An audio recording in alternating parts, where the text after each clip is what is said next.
Hello मेरे प्यारे दोस्तों। तो यार एक क्वेश्चन बच्चा बार बार पूछ रहा है कि सर बार्क 2025 का जो रिसेंटली 1 जनवरी को नोटिफिकेशन रिलीज हुआ है, क्या मुझे वो फॉर्म फिल करना चाहिए कि नहीं करना चाहिए। और इसी के साथ दूसरी चीज वो OCES DGFS, इसके अंदर भी कंफ्यूज है।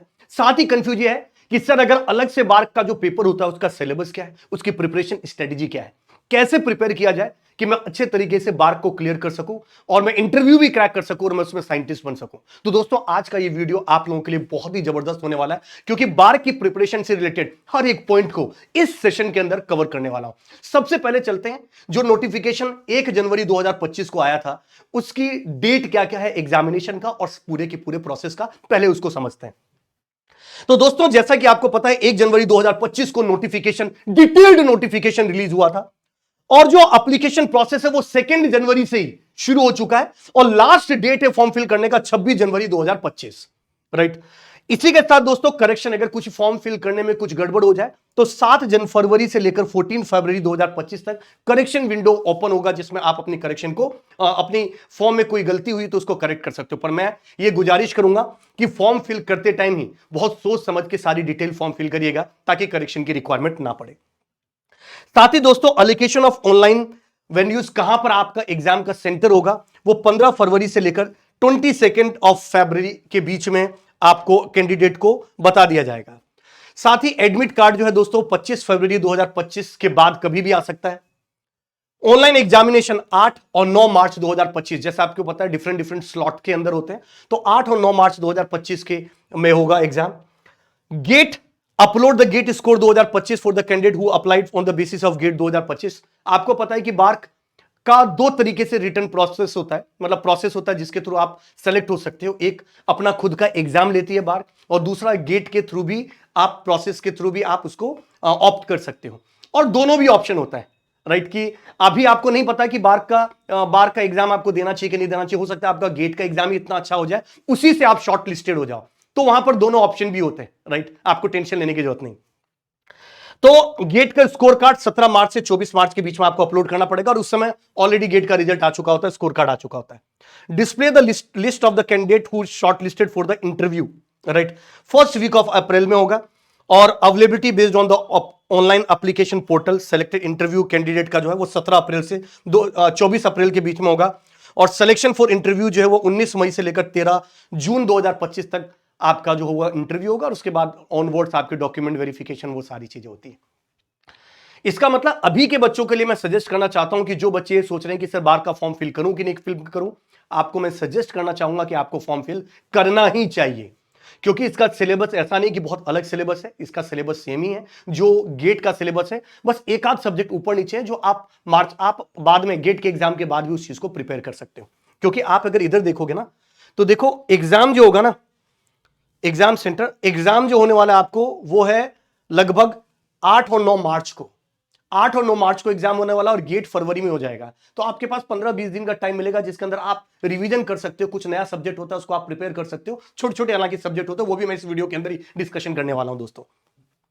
अब बात करते हैं सिलेक्शन प्रोसेस क्या है। जैसा कि आपको पता है कि 3 पार्ट में 3 तरीके से होता है। पहला, या तो वो ऑनलाइन एग्जाम अपना खुद का लेती है जो कंप्यूटर बेस्ड पेपर होता है, जिसके थ्रू शॉर्टलिस्ट करते हैं कैंडिडेट को फॉर द इंटरव्यू और देन डॉक्यूमेंट वेरिफिकेशन होता है। और एक दूसरा प्रोसेस होता है कि आप गेट के थ्रू भी सेलेक्ट हो सकते हो। और इस बार गेट 2023, 2024 और 2025 के जो गेट स्कोर कार्ड जिनके पास भी है उनके थ्रू आप अप्लाई कर सकते हो बार्क 2025 के अंदर दोस्तों। सबसे पहले बात करते हैं OCS, जिसका ओरिएंटेशन जो कोर्स है, orientation course for engineering graduates and science post graduate जिसको बोला जाता है। ये every candidate who qualified BARC interview is default qualifies the OCS scheme. देखो क्या चीज है, सबसे पहले इसमें 2 चीजें हैं। OCS का क्या मतलब होता है कि जैसे आपने इंटरव्यू क्रैक किया, डॉक्यूमेंट वेरिफिकेशन किया, तो बार्क के जो सेलेक्टेड सेंटर्स होते हैं वहां पर 1 ईयर के लिए आपको आपको कह सकते हो कि ट्रेनिंग प्रोवाइड किया जाता है। और ट्रेनिंग के बाद आपको साइंटिफिक ऑफिसर C के ग्रेड पर आपको ले लिया जाता है और आपकी सैलरी शुरू हो जाती है। हालांकि ट्रेनिंग पीरियड में भी अच्छा खासा स्टाइफंड आपको मिलता है। तो OCES का मतलब होता है 1 ईयर का ट्रेनिंग होगा। कहां होगा? जो बार्क के प्री डिफाइंड जो सेंटर्स हैं वहां पर वो आपके पास ट्रेनिंग होगी। और 1 ईयर के ट्रेनिंग के बाद आप as a scientific officer C select हो जाते हो, आपकी सैलरी शुरू हो जाती है, ट्रेनिंग में भी आपको अच्छा खासा स्टाइपेंड मिलता है। ये ओसीएस का मतलब है। बट कुछ बच्चे ऐसे होते हैं जिनको ओसीएस नहीं, उनको डायरेक्ट ट्रेनिंग के बाद जॉब नहीं चाहिए, वो मास्टर्स करने में इंटरेस्टेड होते हैं। तो दोस्तों, अगर आप डीजीएफएस के अंदर अगर आप भरते हो फॉर्म, तो इसका मतलब हुआ कि आपको एग्जाम वही देना होगा, सिलेक्शन सब कुछ वैसे ही होगा। उसके बाद आप अगर एमटेक के लिए इंटरेस्टेड हो, तो यहां पर इस स्कीम के तहत क्या होता है, आपको 2 इयर्स के लिए आईआईटीज में या ऑलरेडी वो ऑर्गेनाइजेशन सेलेक्ट किए होते बाहर, वहां पर आपको वो 2 इयर्स के एमटेक के लिए भेजते हैं। आपको 2 साल तक अपना एमटेक कंप्लीट करना होता है, और जब आप एमटेक कंप्लीट कर लेते हो, तो उसके बाद वो आपको as a scientific officer C select कर लेते हैं, राइट, बार की ऑब्जर्व कर लेता है। इसमें सबसे खास बात यह है कि जब आप ज्वाइन करते हो इन डीजीएफएस, तो आपको स्टाइफंड भी मिलता है, साथ ही जो ट्यूशन फीस होती है उस ऑर्गेनाइजेशन की, फॉर एग्जांपल किसी भी आप आईआईटीज में मास्टर्स के लिए जाते हो, ऑलरेडी सेलेक्ट हो गए हो और बाक में भी सेलेक्ट हो गए, बाक को बोलोगे आप मैं जाके आता हूं डीजीएफएस के थ्रू, तो उसका जो पूरा ट्यूशन फी है वो भी आपको जो बार की ही पे करती है, राइट। और उसके बाद आप जैसे ही आपकी एमटेक कंप्लीट होती है, आपको वापस से बार के अंदर ही आना पड़ता है, राइट, ज्वाइन करना पड़ता है। तो ये एमटेक के लिए 2 इयर्स के एमटेक प्रोग्राम, उसके बाद ज्वाइनिंग मिलती है, that is scientific officer C, और यहां पे 1 ईयर की ट्रेनिंग होती है, उसके बाद डायरेक्टली आपको सेंट मिल जाता है, right. School of BARC, IGCAR, right, RRCAT, NFC, ये सब कुछ सेंटर है जहां पर ट्रेनिंग दी जाती है 1 ईयर की, और फिर आपको ज्वाइन करा दिया जाता है। होप आपको ओसीएस और डीजीएफएस का मतलब पता है। अब थोड़ा सा एग्जाम पैटर्न की भी बात कर लेते हैं दोस्तों। एग्जाम आपको पता है कि ऑनलाइन पेपर ही होता है, तो BARC exam will be conducted in online mode, online examination, right. अच्छा, इसके अंदर जैसे गेट के अंदर MCQ, MSQ, NAT type question होते हैं, इसके अंदर ऐसा नहीं होता। इसमें सारे के सारे क्वेश्चन एमसीक्यू क्वेश्चन ही होते हैं, मल्टीपल सेलेक्ट क्वेश्चन ही होते हैं। Paper consist of 100 questions, right. Total duration जो है 2 आवर्स का है।